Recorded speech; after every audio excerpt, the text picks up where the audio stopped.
সাবেক প্রধানমন্ত্রী শেখ হাসিনার বেসরকারি শিল্প ও বিনিয়োগ উপদেষ্টা সালমান এফ রহমানের মালিকানাধীন প্রতিষ্ঠান বেক্সিমকো ফার্মার ওষুধের গাড়িতে তল্লাশি চালিয়ে ৩,০০০ পিস ইয়াবা সহ একজনকে আটক করেছে শিক্ষার্থীরা। বুধবার ১৪ আগস্ট দুপুর ১২:৩০টার দিকে ঢাকা চট্টগ্রাম মহাসড়কের মুন্সিগঞ্জের গজারিয়ার ভবেরচর বাসস্ট্যান্ড এলাকায় সড়কের ট্রাফিক ব্যবস্থা নিয়ন্ত্রণের দায়িত্বে নিয়োজিত থাকা শিক্ষার্থীরা গাড়িটি তল্লাশি চালিয়ে এই ইয়াবা উদ্ধার করে।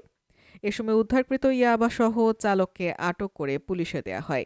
পুলিশ ও প্রত্যক্ষদর্শীরা জানান, মহাসড়কে ঢাকামুখী লেনে জরুরি ওষুধ পরিবহনের কাজে ব্যবহৃত একটি কাভার্ড ভ্যানকে দূর থেকে প্রথমে থামানোর জন্য সিগন্যাল দেয় শিক্ষার্থীরা।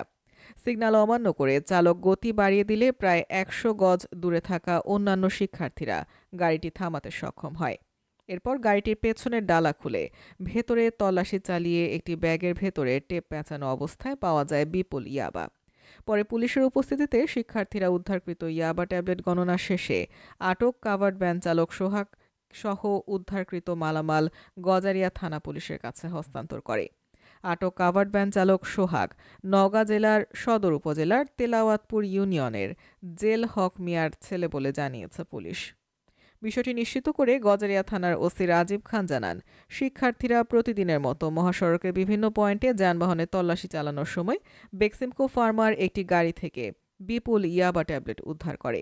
উদ্ধারকৃত ইয়াবা সহ একজনকে আটক করে থানায় সোপর্দ করে শিক্ষার্থীরা। তবে তল্লাশি চলাকালে একজন পালিয়ে যায়।